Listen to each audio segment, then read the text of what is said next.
Bonjour mesdames, bonjour à toutes et à tous ceux qui nous regardent. Je vais donc inviter sans plus attendre Madame Moried Ataï Denakpo, qui est architecte et associée au studio Domino et Partners. Ok. Bon, moi, c'est Moried Ataï, épouse d'Enako.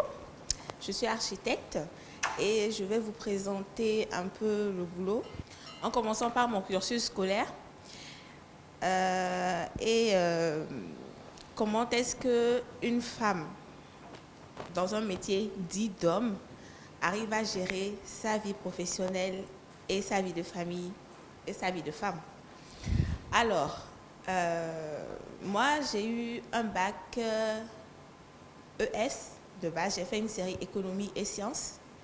Et puis après, j'ai fait un an à l'école américaine. Donc, j'ai aussi un bac américain qui s'appelle High School Diploma. J'ai toujours été assez bonne en dessin. Donc, j'ai toujours pensé à faire un métier artistique, je vais dire. Alors après mon bac, c'est vrai que je me cherchais encore. Et puis je suis allée au Sénégal, où j'ai fait un an, dans une école plutôt anglaise, je crois, Suffolk University, où j'ai fait un an pour me préparer à un bachelor en art. Mais le pays ne me disait rien, donc je suis revenue au Togo. Je suis togolaise, entre parenthèses. Et j'ai continué à me chercher. J'ai commencé encore une autre école de bâtiment, une école polytechnique, que je n'ai pas terminée non plus, parce que au-delà des cours et tout ça, il y avait la disponibilité des profs qui n'était pas efficiente. Donc, j'ai commencé à traîner à la maison et mon père m'a... Souvent, je raconte cette histoire. Il m'a vu un matin. Tu n'es pas à l'école, toi? Non. Ah bon? Bon, ben, tu as une semaine. Tu me trouves une école et tu quittes de chez moi. Je dis, oh, mais c'est quoi ça? Et bon, Internet, école d'architecture ou école d'art. J'ai cliqué dessus. Je suis arrivée, j'ai trouvé une école en Tunisie et je suis partie. Alors, études universitaires en Tunisie. Donc, le cursus universitaire pour un architecte se passe en 6 ans. Donc, aujourd'hui, en système LMD, que moi, je n'ai pas fait, parce que moi, j'ai fait un système, enfin, l'ancien système où il y avait 2 ans d'abord, et puis après, le reste du cursus. Donc, c'est assez prenant, assez fatigant d'être une étudiante en architecture. Je ne sais pas pour les hommes parce que bon. Donc, après la deuxième année, c'est vrai qu'il y a beaucoup de femmes qui désistent parce que c'est vraiment fatigant, c'est très très fatigant. Et j'ai continué, enfin, cursus normal, hein. Comme le disait Madame Aïvi tout à l'heure, quand tu as l'envie de faire la chose, on y arrive. Et donc, dans le cursus, en deuxième année, on fait un stage. Un stage de 3 mois, 2-3 mois, que je suis rentrée faire au Togo, dans un cabinet de la place. Et après la 5e année, on refait un autre stage. Ensuite, la 6e année est l'année de professionnel, on va dire, un stage pro, qui donne accès après au diplôme proprement dit. Donc, moi, tous mes stages, je suis rentrée les faire au pays, dans des cabinets de la place, comme j'ai dit. Et j'ai eu mon diplôme en 2016.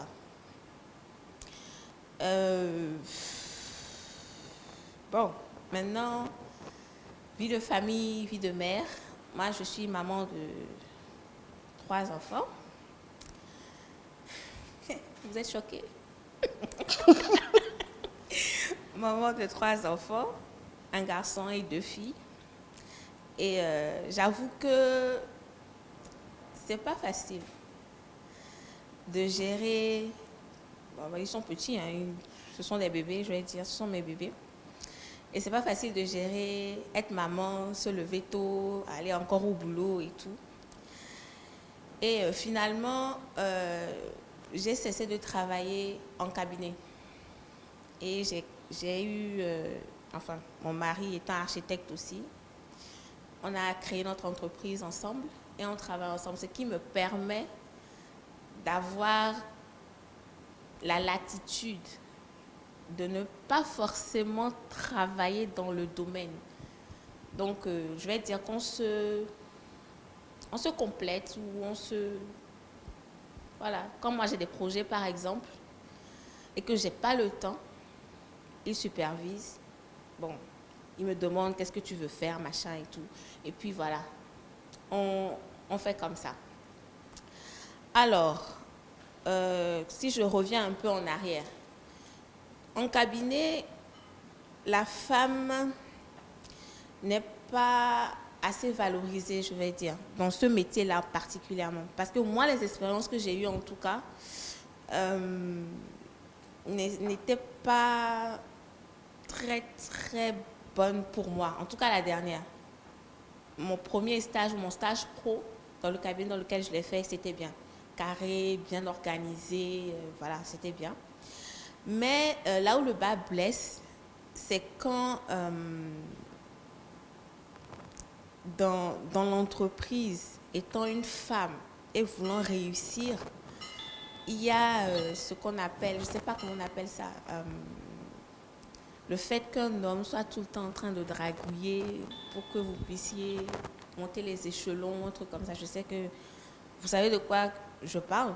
Donc c'est assez compliqué. Ça a été l'un des facteurs pour lesquels j'ai cessé de travailler en cabinet parce que c'était pas facile à gérer. Et moi, de par mon tempérament, c'est net. Donc, en gros, c'est ça. Je crois que j'ai survolé un peu tout ce qu'il fallait dire. Donc, j'attends vos questions. Alors, le métier d'architecte consiste à accompagner un client dans la construction ou dans la mise en œuvre de ce qu'il recherche comme habitat. Après, ce n'est pas que l'habitat. Il y a les maisons individuelles, il y a les immeubles. Enfin, c'est toujours l'optique d'accompagner le client, comme je dis, dans la recherche de ce qu'il veut, dans l'aboutissement de ce qu'il pense. C'est-à-dire que quand tu es avec un client, vous discutez, lui parle et toi tu matérialises en fait. Donc c'est ça. Alors, j'ai eu mon premier enfant à la fin de mes études, c'est-à-dire à la fin de la 5e année. C'est-à-dire quand je faisais mon stage professionnel, j'ai eu mon premier enfant. Et après, ça s'est enchaîné. Mais bon, quand même avec...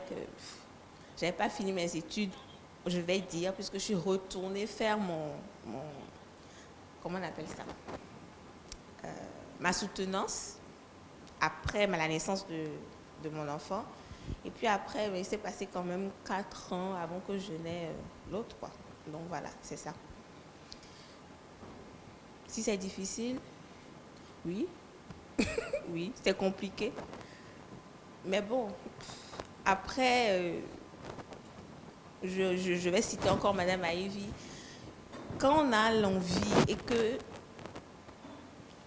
voilà, ça se fait en fait. Et après, je me dis que, je dis ça souvent, c'est une histoire de programmation, je vais dire. Il faut être vraiment programmé.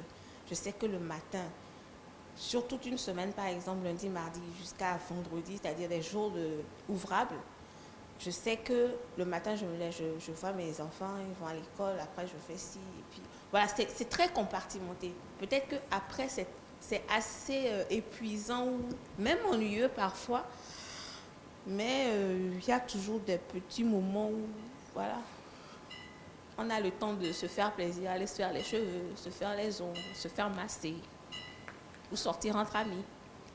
Donc voilà. Je dirais que ça dépend du choix de chacun, hein.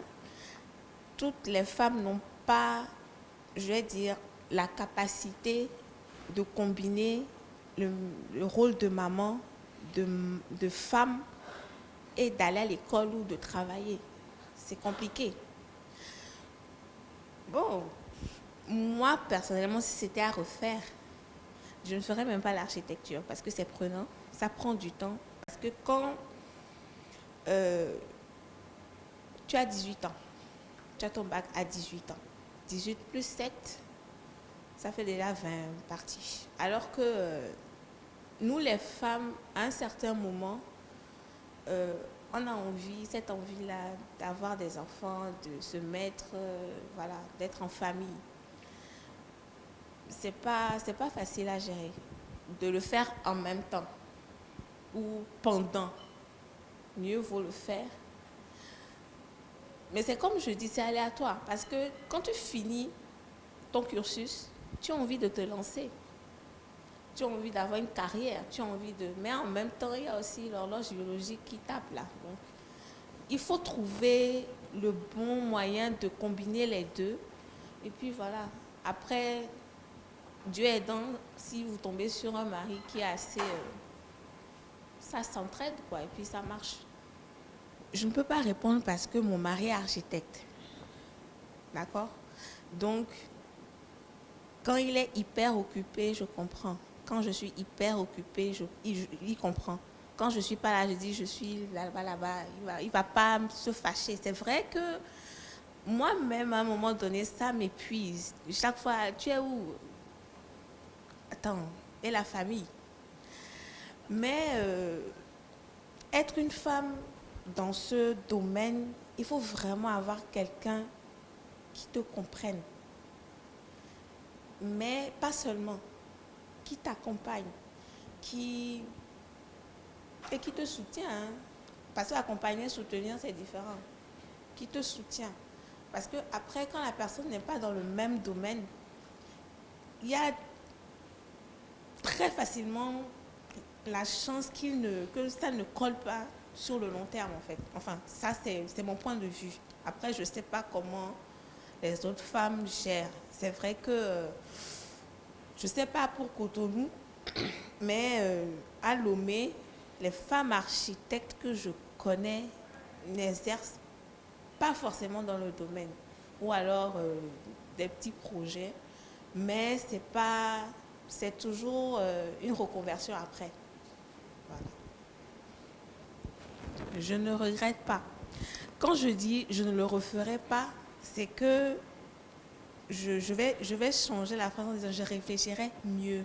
Ou bien je compartimenterai mieux. Parce que c'est pas que j'ai pas le temps pour la famille non plus. On trouve toujours du temps. Hein. C'est toujours une histoire de programmation. Moi, par exemple, quand je sors le matin, je sais que ma fille est née à l'école, l'autre est à la maison. Je rentre à midi, je fais l'effort de rentrer, de les voir, je repars. Mais le soir, quand je rentre, il faut que je passe du temps avec mes enfants. C'est comme je dis, c'est une histoire de programmation. Il faut vraiment trouver le temps pour tout. Et surtout trouver le temps pour soi. Parce qu'après, il ne faut pas s'oublier. Hein. Il faut aussi rester belle. Je répondrai en disant qu'aujourd'hui, moi déjà avant de commencer mes études d'architecture, tout ce qui était aptitude A n'avait pas de valeur. C'est vrai qu'on dit souvent, quand tu fais une série D, tu es médecin, quand tu fais une série machin, tu es ci. Moi, j'ai fait une série économique, j'ai fait de l'architecture, ça n'a rien à voir. Rien du tout. Et franchement, même mes propres parents doutaient longtemps. Donc, en fait, moi aujourd'hui, je me dis, quand tu as envie de faire quelque chose, tu y arrives. Il y a plein de moyens d'arriver à avoir des amis. Moi, j'ai été à l'école avec des gens qui ne savaient même pas faire un carré droit. Mais aujourd'hui, ils sont bien meilleurs que moi. Donc, pour moi, c'est aléatoire. C'est vraiment aléatoire. Alors, le choix du conjoint, en tout cas dans mon cas, a été... Enfin, ça m'est tombé dessus, je vais dire.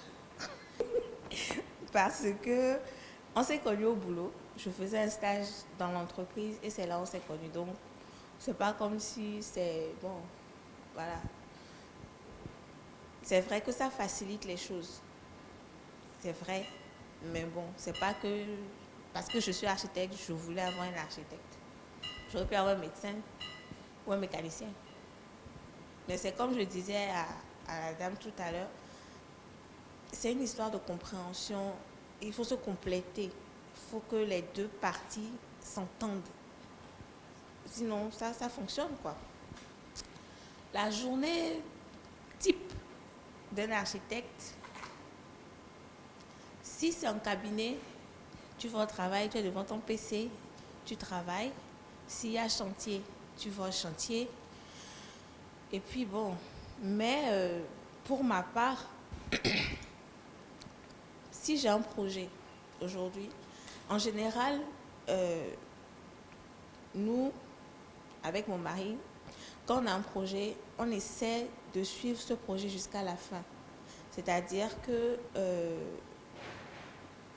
tu as le rendez-vous avec le client, vous discutez, brainstorming, vous faites les croquis et tout ça, ça évolue, les plans, et puis après on suit le chantier. C'est-à-dire que dès que tout ce qui est étude technique, comme on dit, est finalisé, maintenant on va sur le terrain. Et quand un chantier commence, il faut être présent, en tout cas dans le domaine de l'architecture. Il faut forcément être présent. Pourquoi? Parce que souvent, les chefs chantiers ou la personne qui suit le chantier ne comprend peut-être pas forcément les plans. Donc, il faut être là pour toujours diriger ou, c'est ça, diriger le travail, coordonner le travail. Sinon, je pourrais avoir, moi, dans mon entendement de dessin, avoir un rectangle droit, mais on pourrait me faire un rectangle un peu biaisé. Voilà. Donc, je ne sais pas si j'ai répondu à la question. Devant l'ordi, je fais quoi? Être devant l'ordi, on peut être devant l'ordi et ne rien faire. Okay. C'est-à-dire, en fait, tout se passe dans la tête. Ce n'est que quand il y a ce déclic-là que ça part et ça coule. C'est un peu comme, je suppose, un peu comme dans tout domaine. Même dans la cuisine, un chef cuisinier ou un chef pâtissier qui veut créer un nouveau truc, il réfléchit, mais quand ça coule, ça y est, ça va tout seul, les mélanges, voilà, c'est la même chose. Pour dessiner ou pourquoi exactement? Pour tout. Pour établir un plan. Avant, on dessinait tout à la main.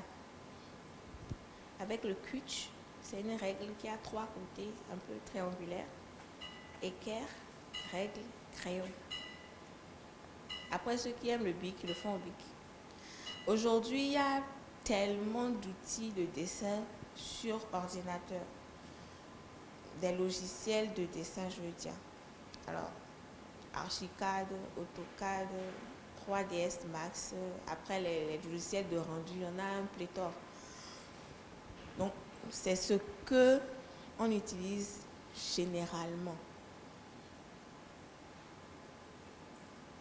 Enfin, on est sur la base des logiciels de dessin, quoi. C'est tout. Alors, c'est vrai que généralement, les réactions c'est souvent de l'étonnement. Bonjour, vous faites quoi dans la vie? Je suis architecte. Ah bon? Ah bon? C'est pas difficile, c'est pas compliqué. Comment vous avez fait? En général, auprès du commun, c'est ça. Mais quand tu vas en entreprise, que tu déposes un CV, qu'on t'appelle, moi, de mon côté, ce que j'ai senti, c'est le fait de tester la femme. Parce que franchement, c'est un métier d'homme. On va dire ça comme ça.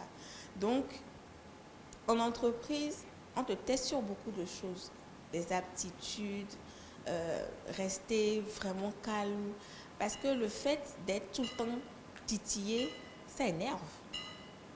Mais il faut rester, il faut avoir ce sang-froid-là pour cadrer tout ça, canaliser tout ça. Et c'est compliqué. Mais c'est comme ça. En tout cas, de base, c'est un étonnement. Ils sont étonnés.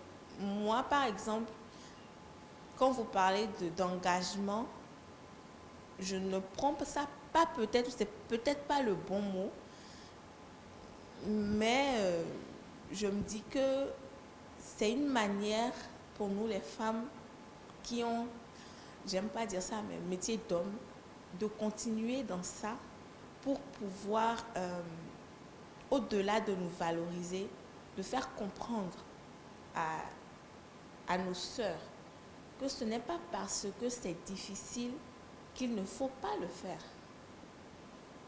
Parce que moi, je connais des filles très intelligentes avec qui, encore, j'ai été à l'école, qui ont arrêté. Dans ma classe, on était, je crois, 5 filles. Je crois qu'on n'est que 2 là qui exerçons. Elles ont arrêté.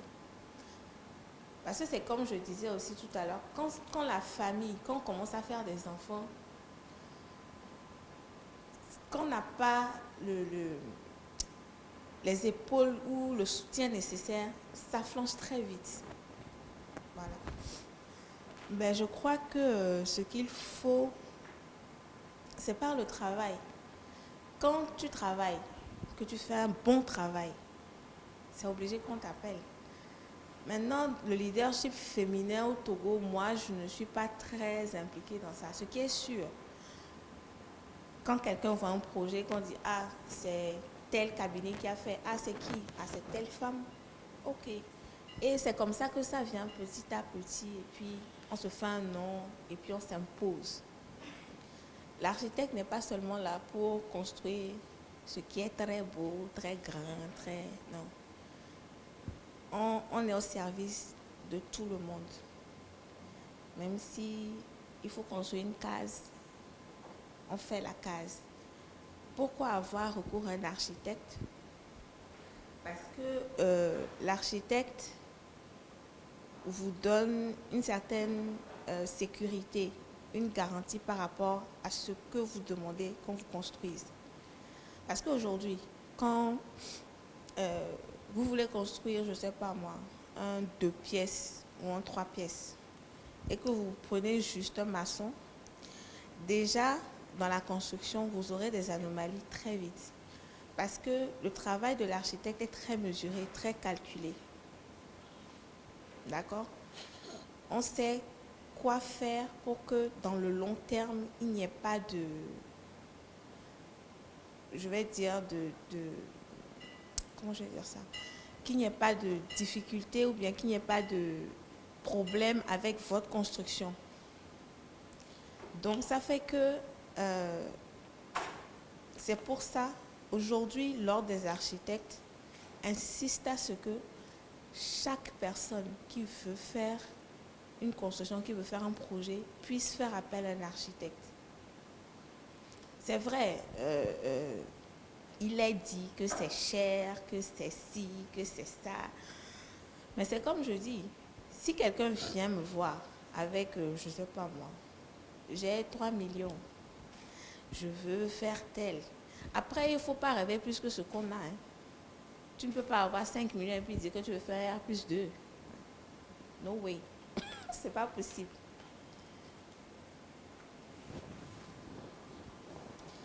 L'Ordre des architectes a un barème par rapport aux différentes constructions.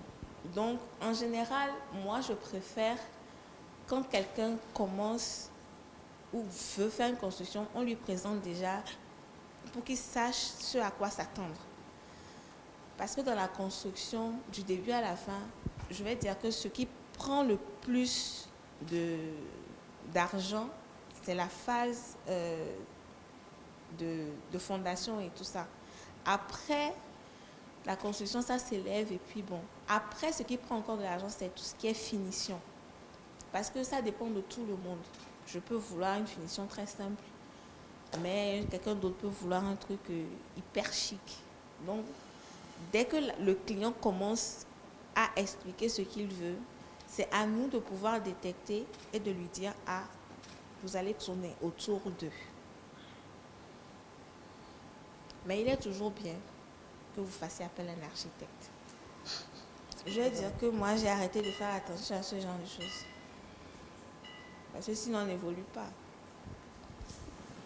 Si moi, je suis en train de faire des histoires parce que quelqu'un a dit que j'ai construit un truc qui ne lui a pas plu, que je vais passer mon temps à discuter, la personne qui va m'appeler après pour un autre projet va dire qu'elle parle trop là-bas, donc je vais appeler quelqu'un d'autre. Je préfère me focaliser. Après, je ne sais pas si la comparaison est la bonne. Je ne sais pas si comparer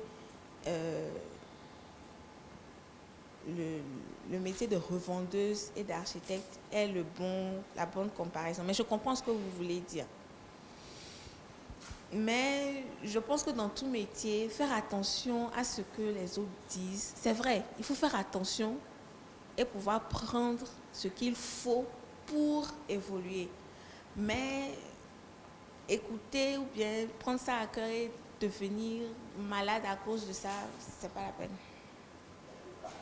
C'est pas que c'est pas difficile ou ça dépend vraiment parce que il y a certains projets sur lesquels on a la même vision tout de suite et ça va très vite. Mais il y a des projets sur lesquels tout ce qu'il dit m'énerve. Tout ce que je dis ne comprend pas. Mais au final, on se rend compte qu'on disait la même chose. Donc, bon. Maintenant, par rapport à la gestion de l'argent, je vais dire que vu que quand on commence un projet, on a un canevas de paiement par pourcentage selon l'évolution du projet.